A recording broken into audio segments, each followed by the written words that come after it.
जैसा कि हमने आपको पुराने एपिसोड्स में बताया है, पिछले एपिसोड्स में, कि हम लोग डी एडिक्शन सीरीज प्लान कर रहे हैं, डी एडिक्शन सीरीज पे काम करने वाले हैं। बहुत सारे लोगों को नशे की बीमारी या नशे की लत होती है, और जैसा कि हमने अपने पिछले एपिसोड्स में डिस्कस किया है कि हमें नशे करने वाले लोगों के साथ सिंपैथी रखनी चाहिए और उन्हें बीमार के जैसा ट्रीट करना चाहिए। इसके साथ जो स्टिग्मा अटैच्ड है, जो टैबू अटैच्ड है, उस पर ध्यान नहीं देते हुए उसको बीमारी से बाहर लाने की कोशिश करनी चाहिए। इसी सिलसिले में हम डॉक्टर कामले के साथ आपके पास, आपके सामने फिर हैं, और हम लोग डिस्कस करेंगे कि लॉकडाउन में जो ये नशे की बीमारी काफी हद तक बढ़ रही है, बहुत सारे लोग इसके शिकार होते जा रहे हैं, इस पर कैसे हम लोग कंट्रोल कर सकते हैं। Good evening doctor Kamle, welcome to your show. Good evening Smita ji, thank you so much inviting me. और इस टॉपिक की शुरुआत करते हुए जी, ये जो टॉपिक है इसके पहले जैसे हम बातचीत करने की कोशिश कर रहे हैं कि लॉकडाउन और उससे जुड़ी हुई नशे की बीमारी, उस लॉकडाउन और नशे की बीमारी, इन दोनों स्थितियों का एक दूसरे में कोई रिश्ता है, कोई संबंध है क्या, और अगर है तो वो किस तरह का संबंध है, पॉजिटिव है, नेगेटिव है, क्या है, क्या एक चीज दूसरे के ऊपर असर डाल रही है, यानी कि लॉकडाउन नशे के तरह ऊपर कोई असर डाल रहा है क्या, या नशे की बीमारी लॉकडाउन के ऊपर कोई असर डाल रही है क्या। तो इन सारी चीजों को लेकर आज का हम ये डिस्कशन आगे बढ़ाएंगे। बिफोर वी गो अहेड, हम आगे बढ़ने के पहले मैं आपसे एक चीज, एक दो तीन जो है हेडलाइंस है अलग अलग न्यूज मीडिया में आई हुई, मैं वो पढ़ के दिखाता हूँ और उसके बाद फिर डिस्कशन आगे बढ़ाता हूँ जी। एक हेडलाइन है,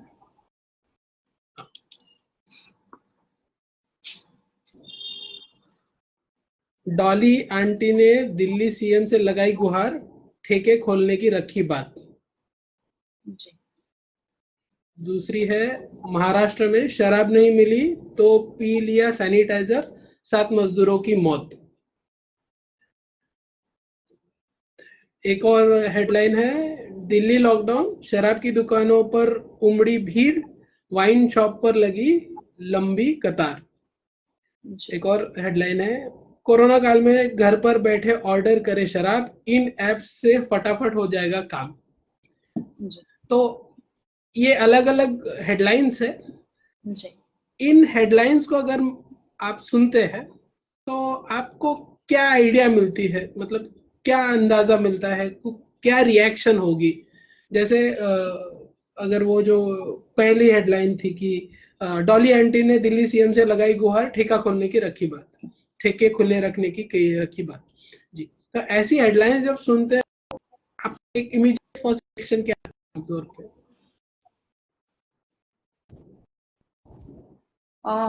मेरी फर्स्ट रिएक्शन ये आती है कि जब कोरोना इतना लोगों को परेशान कर रहा है, फिर भी कुछ लोग हैं जो इस लत के बारे में अभी भी सोच रहे हैं।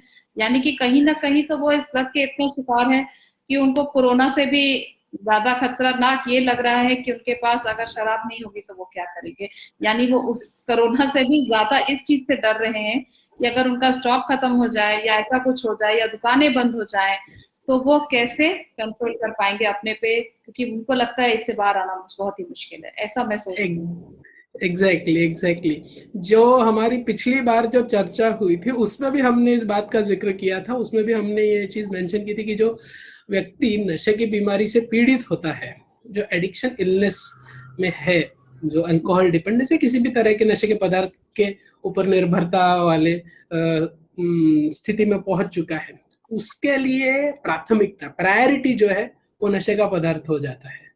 तो ये एक बहुत अच्छा उदाहरण है उसी चीज को समझाने के लिए कि नशे की बीमारी से पीड़ित व्यक्ति के लिए कोरोना भी डराता नहीं है, उसको पहले अपना नशे का पदार्थ चाहिए। तो ये खासियत है इस बीमारी की, इस नशे की बीमारी की, कि एट एनी गिवन कॉस्ट कुछ भी हो जाए, मुझे जान का खतरा क्यों ना हो, लेकिन पहले मैं जाके मेरा नशे का पदार्थ प्राप्त करूंगा। इसलिए वो जो आगे की भी हेडलाइन थी कि लॉकडाउन लग रहा है या इसकी न्यूज आती है तो पहली चीज लोग करते हैं कि भाई जाते हैं नशे की दुकान पे, अपना स्टॉक उठाते हैं, कितने दिन का लॉकडाउन लगने वाला है अंदाजे कैलकुलेट कर लेते हैं, उतना स्टॉक उठाते हैं, वापस आ जाते हैं।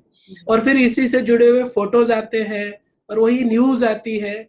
और फिर जो हमारी और आपकी जो एक स्वाभाविक से रिएक्शन थी कि अरे भाई नशा, मतलब कोविड लॉकडाउन वगैरह की बात होने के बावजूद ये लोग कैसे लाइन में खड़े हैं, सोशल डिस्टेंसिंग नहीं है, और इनको तो शराब की पड़ी है, अब ना ही खुद के सेहत की पड़ी है ना ही किसी और चीज की। तो ये जो है एक नकारात्मक दृष्टिकोण वापस से ला देता है लोगों के मन में भी कि भाई ये देखो भाई ये लोग हो गए, ये लॉकडाउन अनाउंस हुआ, इनको तो कुछ लेना देना नहीं, ये पहले चले गए अपने दुकान पे, ये लोग पहले। तो इस तरह का जो नेगेटिव एटीट्यूड तैयार होते जाता है, नकारात्मक दृष्टिकोण जो तैयार होते जाता है, इसके वजह से ये जो लोग खड़े हैं वो इंसान ही तो है, और वो वहां क्यों खड़े हैं इसका किसी को अंदाजा नहीं है। तो अगर ये जानकारी लोगों तक पहुंच सके कि अरे भाई वो आदमी बीमारी से पीड़ित है और उसको उस बीमारी से छुटकारा पाना कैसे ये पता नहीं, उस व्यक्ति के लिए उसे लगता है कि अगर वो पहले जाके अपने नशे का पदार्थ ऑब्टेन कर ले, प्राप्त कर ले, तो उसके लिए वो बीमारी से निजात है। लेकिन ये असलियत नहीं, ये सही जानकारी नहीं है।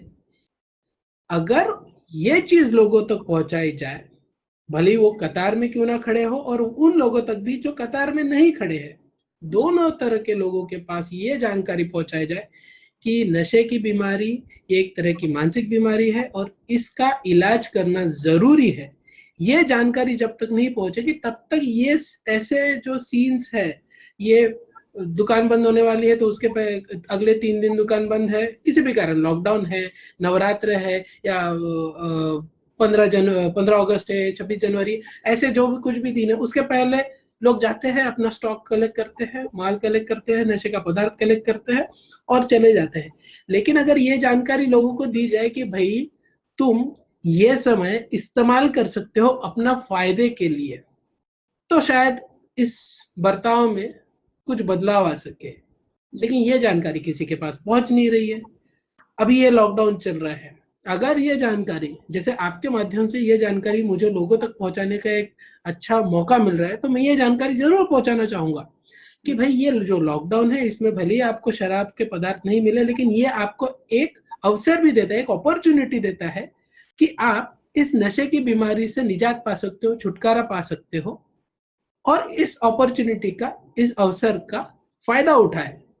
तो लोगों के मन में सवाल उठेगा, यार ये आदमी क्या बात कर रहा है। लेकिन अगर ये चीज मैं अगले आने वाले कुछ मिनटों में आपको समझा सकूं, प्रूव कर सकूं, तो इस संदेश को ज्यादा कॉन्क्रीटली लोगों तक पहुंचाने का फायदा हो सकता है।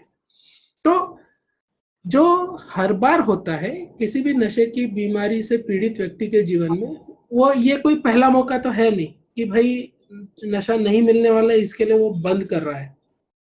इस ऐसी कोशिशें उसने पहले भी की हुई होती है, कई बार की हुई होती है, लेकिन उसको ये नहीं पता होता है कि जब वो ये कोशिश करता है तो क्या सही तरीका है इस कोशिश को कामयाब बनाने में। आमतौर पे जब भी कोई नशे का पदार्थ लेना बंद करता है तो उसे विड्रॉल सिम्टम्स आते हैं। विड्रॉल सिम्टम्स मतलब क्या? नशा लेने के वजह से रोज जो उसके शरीर और दिमाग पर असर होते रहता है, तो नशा बंद करने के बाद वो असर बंद हो जाता है, तो उसके विपरीत, उसके उल्टे लक्षण उभर कर आते हैं।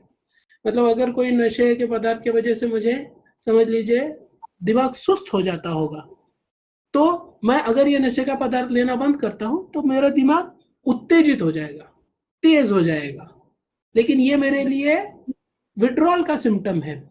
तो मेरे लिए ये जो सिम्टम है, ये जो लक्षण है, ये सहनीय नहीं है, मैं सह नहीं सकता।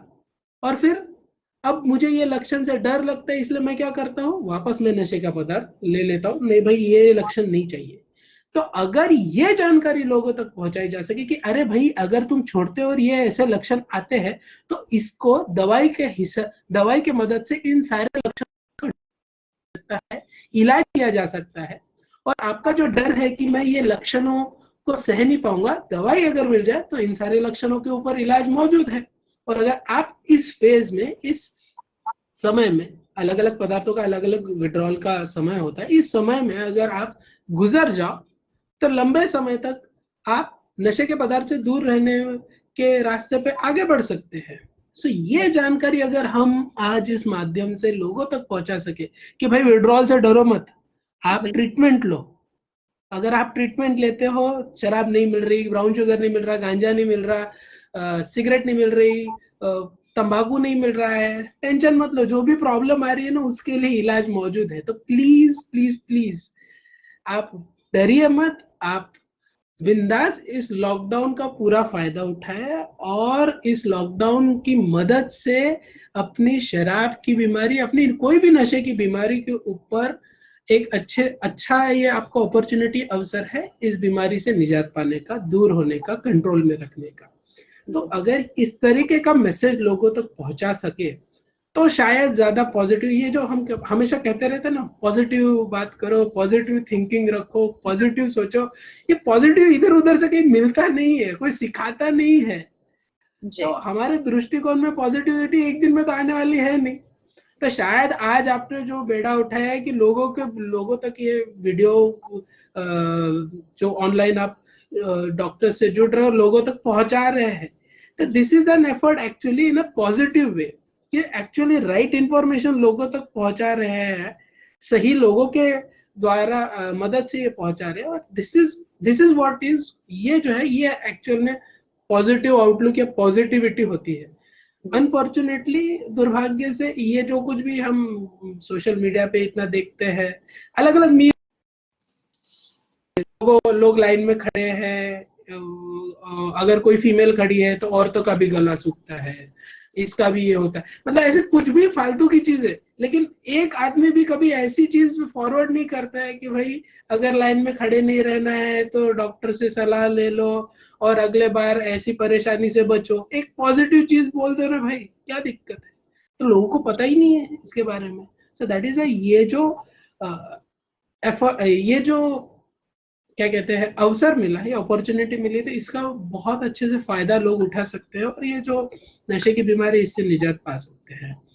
डॉक्टर, हम एक डॉक्टर का सवाल लेना चाहेंगे। वो हमसे ये पूछ रहे हैं कि नशे की बीमारी से अगर लोग जूझ रहे होते हैं तो इसमें उनके परिवार की या उनके दोस्तों की किस तरह की भूमिका होनी चाहिए? ऐसे तो एक बहुत ही अहम भूमिका वो निभा रहे होते हैं, बिकॉज वो सबसे ज्यादा अफेक्टेड होते हैं। तो उनका ये पूछना है कि परिवार और दोस्तों का किस तरह का रवैया होना चाहिए, वो इस तरह के सिचुएशन से कैसे डील करे, उनका बिहेवियर कैसा होना चाहिए उस व्यक्ति के प्रति। ये जो सवाल है ये हमारे डी एडिक्शन के ट्रीटमेंट का ना क्रक्स है, कोर है। मतलब इसके ऊपर डॉक्टर बहुत ज्यादा निर्भर करते हैं। ये जो सपोर्ट सिस्टम जो है, दोस्त, परिवार, घर के लोग, ये ना पेशेंट से भी ज्यादा मायने रखते हैं इस नशे की बीमारी के ट्रीटमेंट में, क्योंकि यही लोग होते हैं, इनके ही जानकारी, नजरिया और रवैया तय करता है कि पेशेंट की ट्रीटमेंट कितने हद तक सक्सेसफुल होगी। तो अगर इन लोगों में सही रवैया होगा तो वो सही तरीके से पेशेंट की, जो व्यक्ति नशे की बीमारी से गुजर रहा है, उसकी मदद कर पाएंगे। और सही रवैया तभी आएगा जब उनके पास सही जानकारी होगी। सो उन्हें ये जानकारी, सबसे पहले तो इन लोगों को ये जानकारी होना जरूरी है कि उनके संबंधित जो व्यक्ति है, जो वो नशे की बीमारी से पीड़ित है, वो बीमार है, वो एक बीमारी से गुजर रहे हैं। तो आमतौर पर जिस तरह बाकी बीमारियों के लिए बाकी घर के लोग मदद करते हैं, इस व्यक्ति को भी मदद करनी है। भले ही वो जो पीड़ित व्यक्ति है वो गुस्सा कर रही है, चिड़चिड़ कर रही है, वक्त आने पे गाली दे रही है, पैसे दो बोल के मुझे पैसे चाहिए, घर पे बर्तन पटक रही है, काम पे नहीं जा रही है, इररेस्पेक्टिव व्हाट इज हैपनिंग, ये जो सब कुछ होते हुए भी अगर हम उसे एक बीमार के दृष्टिकोण से, बीमार है इस दृष्टिकोण से देखेंगे तो घर वालों को आसानी होगी उस व्यक्ति को मदद करने के लिए। अब मदद करनी है मतलब क्या? उस पीड़ित व्यक्ति को सही इलाज के लिए सही जगह पे लेके जाना जरूरी है। मैं एलोपैथिक डॉक्टर हूं तो मुझे जानकारी है कि नशे के पदार्थ से छुटकारा पाने के लिए अंग्रेजी दवाई या एलोपैथी दवाई में कौन सी ट्रीटमेंट, कौन सी इलाज के तरीके अवेलेबल है। तो अगर आप एलोपैथी के डॉक्टर के पास लेके जाते हैं तो कम से कम मैं ये जानकारी दे सकता हूँ कि हाँ एलोपैथी में इसका इलाज अवेलेबल है, सही तरीके का इलाज अवेलेबल है, उसके लिए गाइडलाइंस अवेलेबल, सब कुछ अवेलेबल है। तो सही जगह पे ट्रीटमेंट के लेके जाना जरूरी है। दूसरी बात, ये बीमारी जो है, ये नशे की बीमारी, ये लंबे समय तक चलने वाली बीमारी है। जैसे डायबिटीज लंबे समय तक चलती, ये भी लंबे समय तक चलने वाली बीमारी, लंबे समय तक चलने वाली। जैसे ब्लड प्रेशर की बीमारी लंबे समय तक चलने वाली, वैसे नशे की बीमारी भी लंबे समय तक चलने वाली है। तो ये भी दूसरी जानकारी इंपॉर्टेंट पता रहना जरूरी है। और तीसरी इंपॉर्टेंट बात, ये बीमारी वापस वापस हो सकती है, वापस लौट के आ सकती है। मतलब अभी अगर आपके परिवार के व्यक्ति जो नशे की बीमारी से पीड़ित है, उन्होंने नशा छोड़ दिया है, तो हो सकता है कुछ दिनों बाद, कुछ महीनों बाद, कुछ सालों बाद, कुछ दशकों बाद वापस वो नशे की बीमारी की तरफ जा सकते हैं। तो डरना नहीं। घर वालों और रिश्तेदारों के लिए मेरा ये संदेश है कि डरना नहीं, घबराना नहीं। वो जब कभी आएगी तब की तब देख लेंगे। लेकिन हमारी जो रोजमर्रा की सबसे अहमियत होती है कि भाई ये जो गैप है, पिछले बार पिए और अगले बार कब पिएगा, इसे जितना लंबा कर सकते हैं उसे लंबा रखने की कोशिश कर सकते हैं। तो अगर हमें ये ज्ञात है, ये जानकारी है कि हाँ भाई ये नशे की बीमारी है और ये वापस आ भी सकती है, तो घर वाले भी जरा थोड़े सुकून में, थोड़े टेंशन फ्री हो सकते हैं। नहीं तो वो हाथ लगा के बैठ जाए, अरे इतने दिन हमने तो सब कुछ बराबर किया, वापस चालू कर दिया, अभी क्या करने का। ये क्या करने का टेंशन मत लो ना, उसको वापस डॉक्टर के पास लेके जाओ, वापस इलाज चालू कर दो। और किस कारण की वजह से वो वापस नशे की तरफ चला गया था, उस कारण को एलिमिनेट करो, दूर करो, तो अपने आप ये बीमारी कंट्रोल में रहेगी। तो आपने जो जानकारी, जो सवाल पूछा था, रिश्तेदार, दोस्त, इनको इस तरीके से अगर ये बुनियादी जानकारी मिले तो स्वाभाविक है उनका दृष्टिकोण भी सकारात्मक रहेगा। इसी में एक छोटा सा एडिशन करना चाहूंगा, भले ही शायद प्रश्न का उत्तर लंबा हो रहा हो, लेकिन उसमें एक चीज ऐड करना चाहूंगा। नकारात्मक दृष्टिकोण अगर रहता है इन्हीं लोगों का, जो नशे के पीड़ित व्यक्ति और उसके आसपास के लोगों का नकारात्मक दृष्टिकोण रहेगा, तो क्या गड़बड़ी हो सकती है। एक नकारात्मक दृष्टिकोण ऐसे हो सकता है, इसका तो कुछ नहीं होने वाला, ये कभी छोड़ने वाला नहीं है, जाने दे, इसको जैसा वैसा रहने दे। ये एक नकारात्मक दृष्टिकोण हो गया। तो ऐसी व्यक्ति कभी भी उस पीड़ित व्यक्ति को मदद नहीं दे पाएगी। दूसरा नकारात्मक दृष्टिकोण ऐसे हो सकता है, अरे भाई इसकी किटकिट कौन सुनते बैठेगा, ये ले पैसे, तू नशा कर, दिमाग मत खा। ये एक तरीके का नकारात्मक दृष्टिकोण है। तो ये भी एक तरीके से इनडायरेक्टली नशे की बीमारी को बढ़ावा देने वाला नकारात्मक दृष्टिकोण है। और तीसरा जो दृष्टिकोण है कि भाई तू ठीक है नशा करता है ना, ठीक है, इट्स ओके, मतलब मुझे चलता है, मुझे कुछ फर्क नहीं पड़ता। सो ये तीसरा तरीका है। तो ये भी एक नकारात्मक दृष्टिकोण है, ये भी इनडायरेक्टली नशे की बीमारी को बढ़ा रहा है। तो ये अलग अलग दृष्टिकोण भी, और जैसे हमने बताया कि अगर जानकारी नहीं है तो दृष्टिकोण सही नहीं हो सकता। तो जानकारी के अभाव के वजह से ऐसे दृष्टिकोण आते हैं और फिर ये परेशानी जो ये बीमारी है, इसको इजाफा पाना या निजात पाने में मुश्किल हो जाती है। यहाँ पर हमारे एक और दर्शक का सवाल आ रहा है डॉक्टर कुमार कामडे, वो हमसे ये पूछना चाह रहे हैं कि अगर नशे करने वाला जो इंसान है, जिसके आप बता रहे हो कि अगर वो ऐसा कर रहा है तो उसको डॉक्टर के पास ले जाएं, उसका ट्रीटमेंट कराएं, उसका इलाज कराएं, लेकिन कई केसेस में ऐसा देखा जाता है कि वो इंसान डॉक्टर के पास जाने के लिए बिल्कुल ही तैयार नहीं होता, वो रेडी ही नहीं होता अपना ट्रीटमेंट स्टार्ट करने के लिए, उसे लगता ही नहीं जिससे कोई बीमारी है। इनफैक्ट वो अपने परिवार को ये बता रहा होता है कि वो गलत है और उसे कुछ भी दिक्कत नहीं है। इस तरह के केसेस को कैसे हैंडल कर सकते हैं परिवार वाले जो एक्चुअली उस शख्स का भला चाह रहे हैं, इसलिए उसको डॉक्टर के पास जाना चाहते हैं? जी, इसमें दो एडवांटेज है इस सिचुएशन में भी। एक, परिवार वाले तैयार हो चुके हैं, मतलब 50% काम हो गया है, अभी 50% ही बाकी है, वो उस आदमी को तैयार करना है। मैं भी शुरुआती दौर में हमें किसी भी हालत में उस व्यक्ति को डॉक्टर तक पहुंचाना जरूरी होता है, क्योंकि एक बार वो डॉक्टर के पास पहुंच जाते हैं तो डॉक्टर से डिस्कशन करने पे उन्हें भी बाद में समझ में आता है कि अरे हाँ यार, ये कुछ तो मेरा गड़बड़ था, ये नशा करना सही नहीं था, और ठीक है ये नशा करना छोड़ना चाहिए।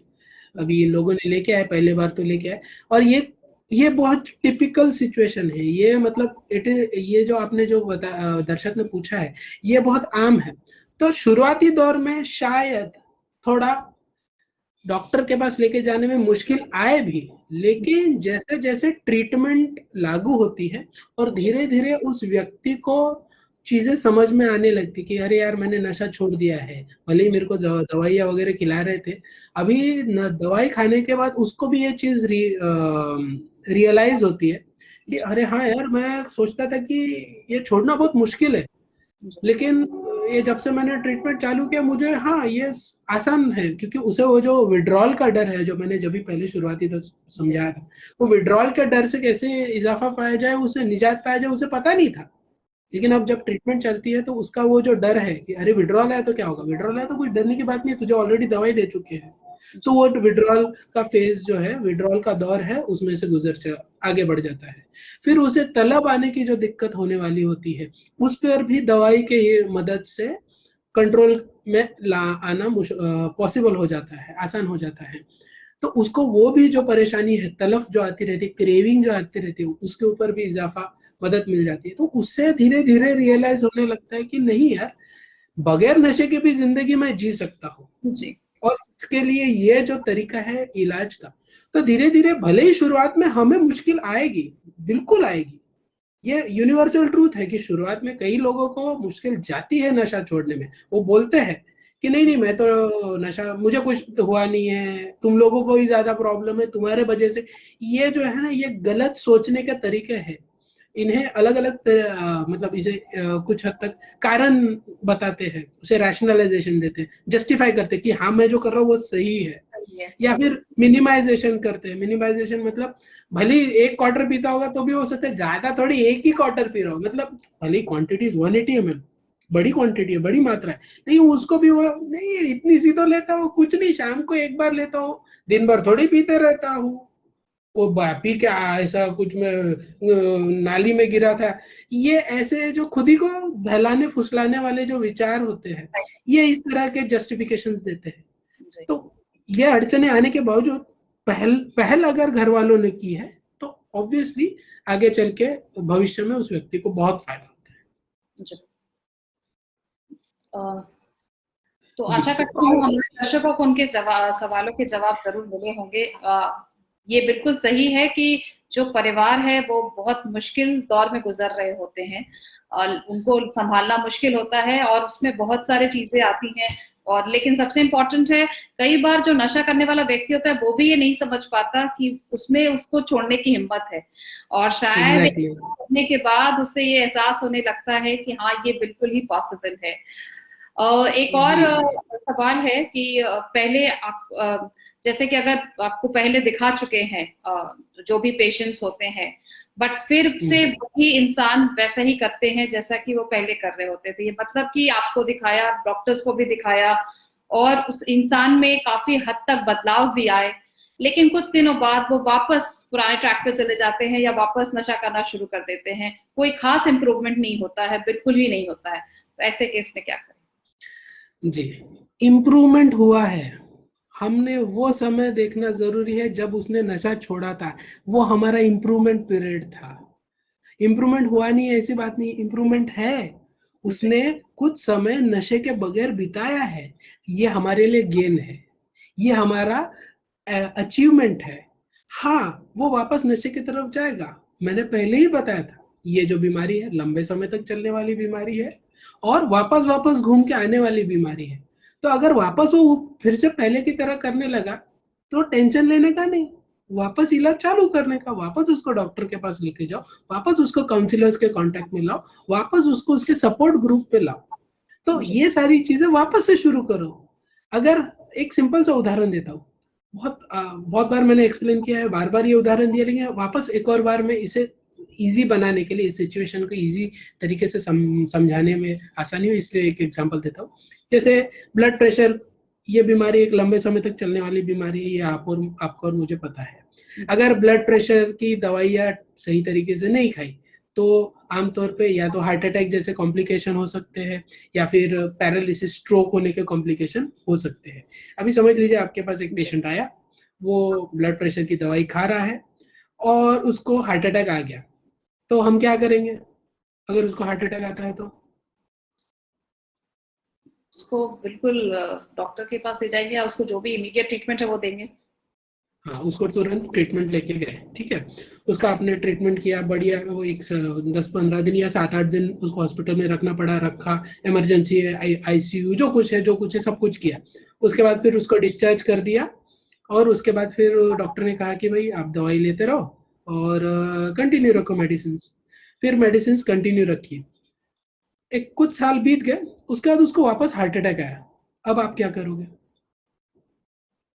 वापस डॉक्टर के पास ले जाएंगे और वापस ट्रीटमेंट कराएंगे। एग्जैक्टली सेम लॉजिक अभी वाले सिनेरियो में भी अप्लाई होगा कि वही व्यक्ति नशा कर रही थी, उसका इलाज किया, वो अच्छी हो गई, कुछ दिन तक अच्छी रही, उसके बाद वापस वो नशा करने लगी।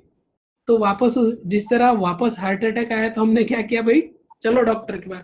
तो वापस नशे की तरफ चले गए तो चलो डॉक्टर के पास, सिंपल।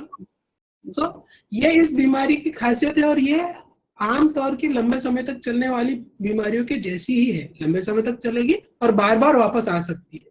तो इस तर्ज पर, इस प्रिंसिपल पर अगर हम इस बीमारी को अप्रोच करेंगे तो ज्यादा आसानी होगी लोगों को इस बीमारी को हैंडल करने में।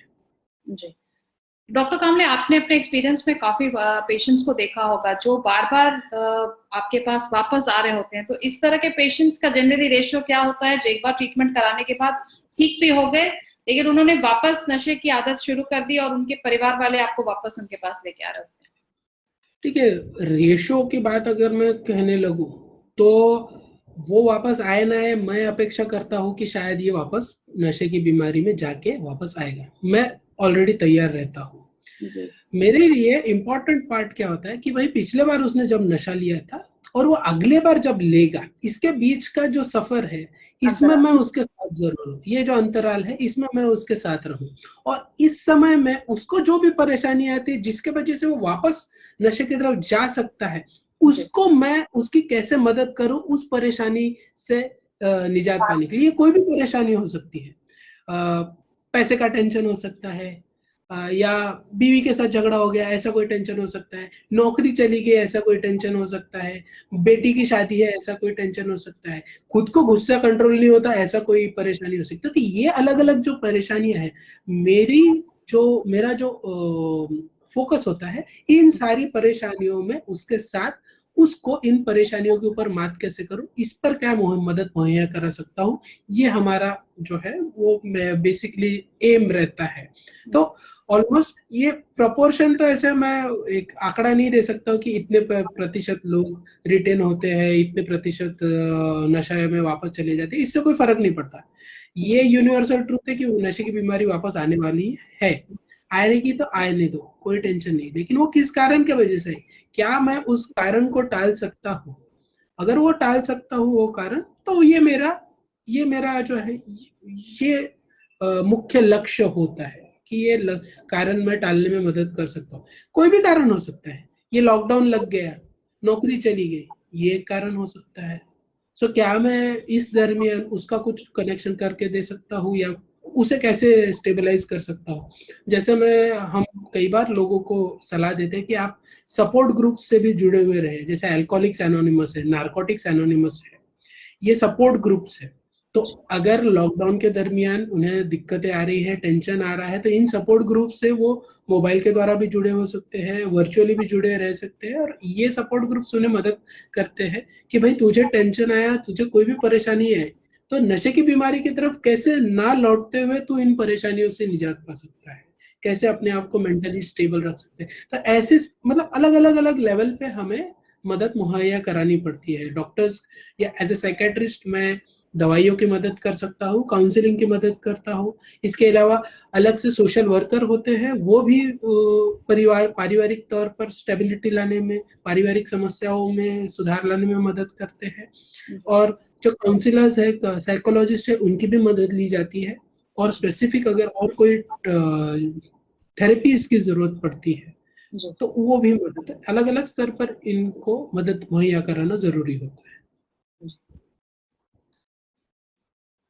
जी, इस टॉपिक में आगे बढ़ने के लिए मैं एक छोटा सा एडिशन करना चाहूंगा, जो अभी की रीसेंट स्टडीज है कि लॉकडाउन और नशे की बीमारी, इसमें क्या चीज जरूरी है और क्या चीज एक और लिंक या कोई कुछ नई चीज मिली है या कुछ नया ऑब्जर्वेशन हुआ है क्या। तो अगर आप पेपर्स उठा के देखें पिछले 1 साल में, तो डोमेस्टिक मतलब घर पर रुकने के वजह से, नशा ना मिलने के वजह से लोगों के जो नशे की बीमारी से पीड़ित लोग हैं उनमें गुस्से की तकलीफ बढ़ गई है, और उसके वजह से घर पर जो है गुस्सा निकल रहा है, जो डोमेस्टिक वायलेंस है वो भी शायद थोड़े प्रमाण में बढ़ गया है। तो अगेन ये इनडायरेक्ट असर है नशे की बीमारी के वजह से, इसका इलाज मुहैया नहीं कराया गया है और लॉकडाउन की वजह से नशा नहीं मिल रहा है। तो ये जो इनडायरेक्ट असर है नशे की बीमारी का, ये हमें देखने को मिल रहा है। तो अगर इन व्यक्तियों को इलाज मुहैया कराया जाए, इलाज अगर उपलब्ध कराया जाए, तो ये चीज भी टाली जा सकती है, ये डोमेस्टिक वायलेंस रोका जा सकता है।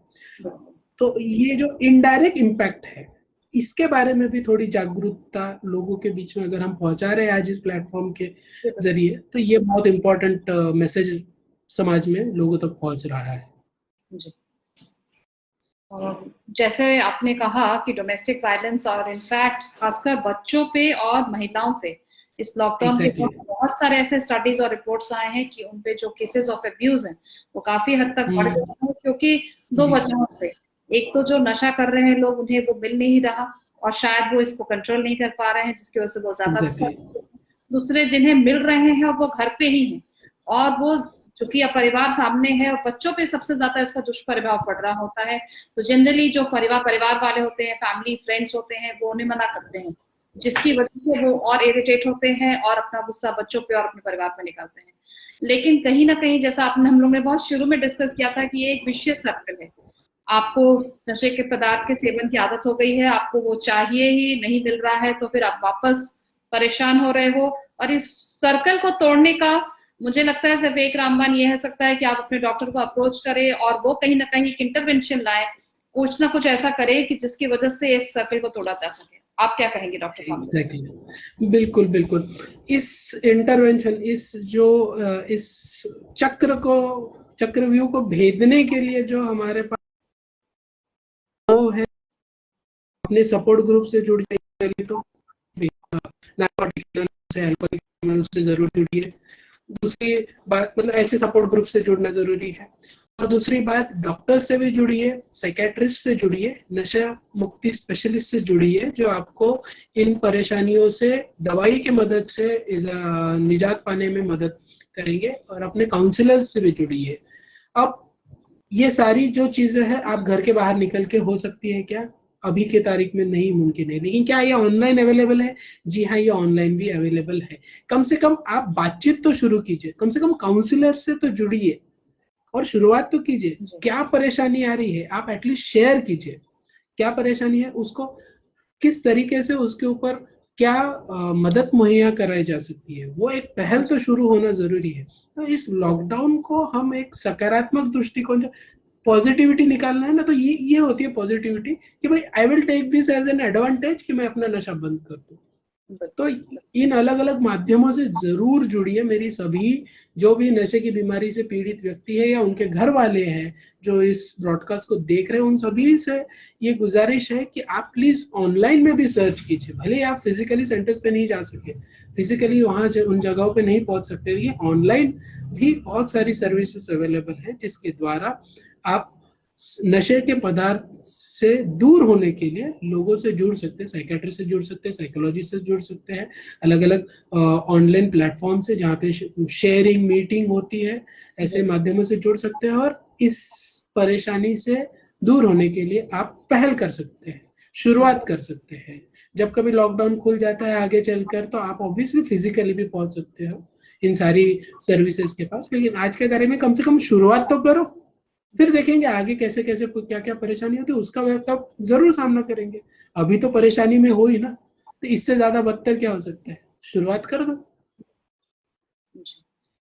सो thank you so much doctor Kamle. आपने मेडी सर्कल पे जो डी एडिक्शन सीरीज की शुरुआत की है, उससे हम लोग काफी हद तक ये समझ पा रहे हैं, बहुत लोगों का नजरिया ये चेंज हो रहा होगा कि ये जो लोग हैं वो बीमार हैं और उन्हें बीमार की तरह ट्रीट करें। और WHO की एक रिपोर्ट बताती है कि इंडिया में करीब 2.6 लाख लोग हैं जो नशे की बीमारी से, खासकर की अल्कोहल से पीड़ित है, यानी कि वो लोग अल्कोहल ले रहे होते हैं, जो कि एक बहुत बड़ा नंबर है।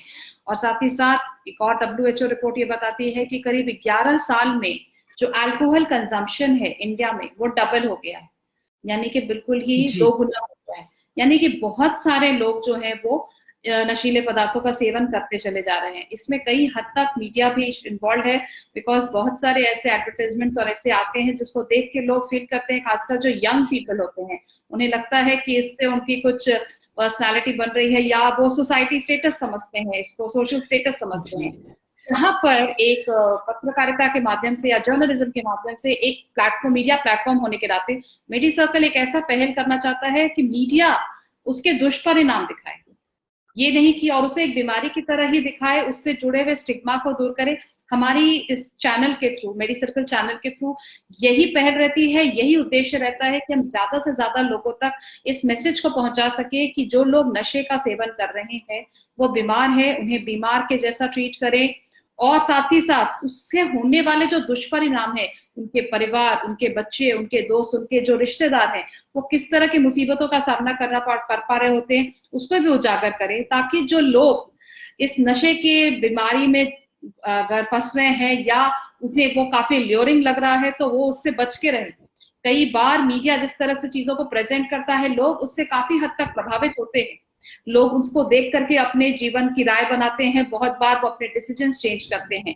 सो as a responsible media we would definitely like to contribute in this. हम इस तरह की बिल्कुल पहल करना चाहेंगे जहां हम लोगों को ये बता सके कि नशे की बीमारी को बिल्कुल ही छोड़ने की कोशिश करें। उसमें आपके डॉक्टर्स, ऐसे social media groups, clinical psychologist से लेकर के काफी लोग हैं। आज के दिन में काफी जगह ऑनलाइन सुविधाएं प्रदान की हुई हैं। जो लॉकडाउन में लोग ये जो शिकार हो रहे हैं इसके, ज्यादा से ज्यादा उनके नशे की जो आदत है वो बढ़ रही है, उसको रोकने का प्रयास करें। इससे सोशल स्टेटस सिंबल बिल्कुल ना बनाए, और ये लंबे तक आपको आगे जाकर के इसके कई सारे और दुष्परिणाम होते हैं। इससे काफी हद तक इकोनॉमी पे भी असर पड़ता है। तो इसके बारे में सोचें। और डॉक्टर कुमार कामले ने जैसा बताया कि इसको हम लोग एक जो सर्कल है, ये जो विशेष सर्कल है, उसको तोड़ने का कहीं ना कहीं प्रयास करें, पहल करें, बात तो करें, कोशिश तो करें। वो कोशिश बहुत जरूरी है। कभी कभी उस व्यक्ति को भी एहसास नहीं होता कि वो एक्चुअली बहुत बड़े चक्रव्यूह में फंसा हुआ है, उसे पता ही नहीं होता, इस बात का एहसास ही नहीं होता कि वो कितना गलत कर रहा है। सामने से अगर कोई उसे बताए कि तुम गलत रास्ते पे चल रहे हो तो वो काफी हद तक वापस लाया जा सकता है। तो अगर ऐसे किसी एक व्यक्ति को भी हम अपने चैनल के थ्रू उस रास्ते पर वापस ला सके, हमें काफी गर्व होगा अपने इस मेडी सर्कल चैनल पर। और हमारी कोशिश यही रहेगी कि हम ऐसा निरंतर करते रहें, लोगों को जागरूक करते रहें। जी डॉक्टर कामले। स्मिता जी, आपने जो कुछ कहा वो मतलब ऑलमोस्ट सारी चीजें खुलकर, मतलब हमारा जो डिस्कशन चल रहा है विद द 3rd एपिसोड, आपके पास ये जानकारी पहुंच गई और आप खुद अब इसको लोगों तक पहुंचा रहे हो, क्योंकि अब आप खुद जानकार बन चुके हो। सो एटलीस्ट मेरे और आपके डिस्कशन में अगर ये नजरिया आपके थ्रू चेंज होता है तो दैट इज द चेंज।